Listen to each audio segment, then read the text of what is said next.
AHumbleSoul checking back in live from the Dirty Glove, man. This time we taking the time out to tap in with one of the Team Eastside's founding members, Team Eastside, Lil P. What's going on with you, man? What's poppin', my dog? Ah, man, everything's smooth. Thanks for having me. Yeah. Man, I ain't gonna lie, I was sleeping on you for a minute, you know. I had downloaded a few of your projects, but when I heard that Bite Down, that's what really kind of put my focus back fully on you, and I checked out the projects, went back and did my research. I was like, man, I was really tripping, man. So Sure. let's talk about that track, just kicking things off, man. I want to talk about your upbringing and all that on the east side of Detroit, how you got down with Team Eastside and so on and so forth. But Right. what was the mind frame when you created that track, man? Because it's kind of catchy, man. I think you could blow with that. Honestly, shit, I freestyled that song. I was just shit out. Rokane sent me the beat, and I had the beat for probably like a month, and all I had to the bitch was niggas is drinking in the nighttime. But I couldn't really think of nothing else to really say on the bitch, so I was narrowing down the tracks on the CD, and that was the last one I did. And I was like, put that bitch on. I'm gonna just rap on it. Okay. And that's how it came out. Oh, so you said Rokane produced the track. Yeah, Rokane made the beat. Let me turn this on. Rokane made the beat. He sent it to me. I think I had it for like a month. And shit, I was just rocking to it, but I couldn't really write nothing to it. You know what I'm saying? And I just freestyled that bitch, bro, and it just came out like that. Yeah. So is that the normal is that the normal formula for you? What, to just freestyle? Yeah, versus taking time to write down your music. Yeah, lately. Because it seems like that's the trend. I hear a lot of artists talk about, man, I just go in, or I punch in, or I just spit off the top, versus taking time to write it down. And I actually think you can notice that in the music a lot, as far as like content and quality wise. But I would have never assumed you freestyled that track. Right. You know what I mean? I mean, because rap mostly nowadays is all about shit talking. You know what I'm saying? Who can talk the most shit, so. You know what I'm saying? It's all about what you can come up with off the top of your dome, for real. You know, I sit and write songs every now and then, but I don't sit and write a whole song. But like if I'm waiting to get to the studio or something, I might throw the beat on and write a few bars to it. But for the most part, I just get in and just spit that shit. Sure. So Wilt Chamberlain 1.7. Right. You know, normally you hear the 1.5, the 2, the 2.5, the 3. For those who are at hip, man, break down why you put the 1.7 on that. 1.7 was just basically because it wasn't quite 2 yet. And I didn't want to do 1.5 because that was simple. And 1.7 just half of a 3.5, you know. And basically on some Detroit shit, Comic J Will was Mr. 1.7. So I just thought it was kind of catchy, you feel me, on some dope shit, really. I want really, you know what I'm saying, just trying to be creative. Okay. And also, so what's the significance behind Wilt Chamberlain? I mean, obviously he's a legendary basketball player, Hall of Famer. But why highlight him? Why use him as the poster child for your projects for this series? Honestly, I got that from Gucci, man. Okay. Oh, no, I remember I got the Wilt Wilt Chamberlain. Yeah. Gucci is my favorite rapper. Well, Lil Wayne my favorite rapper, and Gucci is number 2. Okay. You know, they both like my favorite rappers, so I basically got that from him. But Wilt Chamberlain is like one of the best players to me, and he scored 100 points. So it's like he basically like the GOAT to me. So that's what he was. Okay. Ooh, which one you like more, old Gucci or new Gucci? The old Gucci. Old WAP, man. I mean, I appreciate the new WAP because I know where he came from. But as far as music wise, the old WAP for sure. Okay.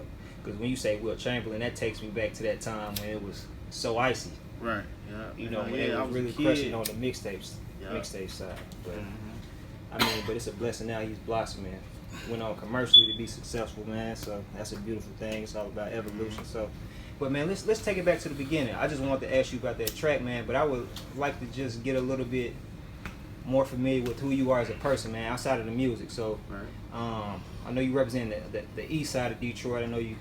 Warren, just take us back to that. So just talk about the section you represent, man, and how it was coming up for you. I'm from East Warren. That's like the deep east side of Detroit. You know what I'm saying? It's like really like a hood inside its own hood.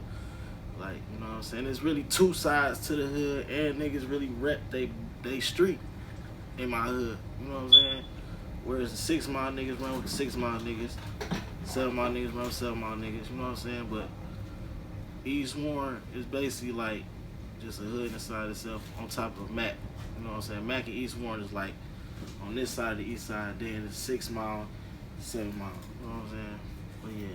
So how would you explain, for somebody who's never been here, the difference between the East Warren section versus the Mac and 6 Mile, etc.? For the most part, I would say basically East Warren and Mac is pretty much kind of like the same. It's like the same hood. 6 Mile, we just fuck with 6 Mile so heavy. It's East Warren, Mac, 6 Mile. We all like family. You know what I'm saying? So that's all that was. You know what I'm saying? That's what it is. East Warren, Mac. Okay. 6 Mile. Okay. For sure. So I mean, what was your household like coming up? Was it two parents, single parents, siblings? What people don't know about me, I was born on the west side. Okay. My pops from School Crab. My mom from the west. I was born at Sinai Grace Hospital. I stayed on Joy Road before I moved to the east side. I was 9 years old. My mama caught an attempted murder case. So we had to move from Joy Road. We moved on East Warren. So I grew up in a single home, single mother home. You know what I'm saying? My pops was around and shit. But he wasn't in the house with me. So, you know, I was in the streets. I won't say I was in the streets at a young age, like on no selling dope shit, but I was one of them niggas that be outside all night fucking with bitches, hooping and shit like that. And as I got older, I got into the street shit, but for the most part, I was well mannered. I was brought up right. You know what I'm saying? I was just shit by myself. I was the only boy. You know what I'm saying? So I was just intrigued by being out, but I wasn't no dumb nigga though. You know what I'm saying? I mean, man, I definitely want to stay on you, but you just made a comment that I can't ignore when you said that your mom was locked up for, you said, for attempted murder. Yeah, she called it attempted murder case. She beat the shit, but yeah, that shit was crazy too. I had to get on the stand too. You mind going back and just reflecting briefly on that? Man, that whole situation. It was a summer night. I know my mama a gangster, bro. R.P. Miss Marilyn. She a gangster. So we was just chilling. I was in the house, me and my sister. And I think she had got to with some women across the street. So she walking around with her little pouch and she got her gun in it, you know what I'm saying? So she like, we gonna leave, y'all just wait. You know what I'm saying? We waiting on whatever, you know, waiting on somebody. So we at the crib. I'm in the house, all I know is I hear bow, bow, bow. You know what I'm saying? My mama running the house. Turn off the lights, turn off all the lights. She tells us turn off all the lights. Running in the basement, she washing her hand with bleach. I'm just looking, I don't know what the fuck going on. I'm 9 years old, you know what I'm saying? Oh. She called the police. People get to niggas throwing bricks through our kitchen window. But the nigga said my mama shot at her. So that same night, they took my mama to jail. Wow. And then they went down there and pressed charges on her. And they charged her with attempted murder and firing a deadly, whatever they call it, a firearm shit like that. Dog said that she grazed them. They made up a bunch of stories, basically, you know what I'm saying? But she beat the shit, you know what I'm saying? Were you scared? I mean, when you went through that at that time, you're 9 years old. Was it really registering back then, or you understood? Were you able to comprehend, like, damn, if my mom gets arrested for this, then I could be without, you know? I knew how serious it was, cause that was my baby. So, and shit, she told me I had to be a witness. I said, all right. And shit, that's what it was. And shit, basically what I said got her off. Cause I said I seen it, which really I didn't see it. But I said I seen it. And I said she ain't do it. And then the prosecutor asked, well, they asked me about some shit the day before. And I'm like, I don't remember what happened. He's like, how you don't remember what happened the day before, but you remember what happened this day? Right. I'm like, shit, it's too important to forget. Right. And that's what it was. Yeah. Okay. Now, I mean, well, it's a blessing that y'all were able to make it through that, and condolences to your moms, man. I lost my mom too. Sure. So, I know how rough that can be. Just moving forward from there. I mean, when you said you were playing sports and doing stuff like that, did it ever get like super serious? Cause you built like you could be like a football player or something, man. My daddy wanted me to play football, but I ain't want to play football. I wanted to play basketball, which shit I probably should have played football. But I just like to play basketball, but it ain't really get too serious for real, cause shit I ain't really take it serious. When I ain't make the team in the 9th grade, I just start fucking bitches and doing other shit. So it was like that shit. The dream was over after the 8th grade. I was just around the hood busting niggas' ass and shit. Okay. Are you still cold now? You still play? I will play, but they gotta give me about a month. I gotta get my shit. You gotta prepare. Right. Get my legs right. Gotta get his wind back right. Yeah. All right, man. So transitioning from there, I mean, the main topic is you're an artist. Yeah. So when did the music bug initially hit you? When did you start trying your hand at music? Originally, was it before the whole Team Eastside thing, or is that when you kind of jumped off into the mix? Right.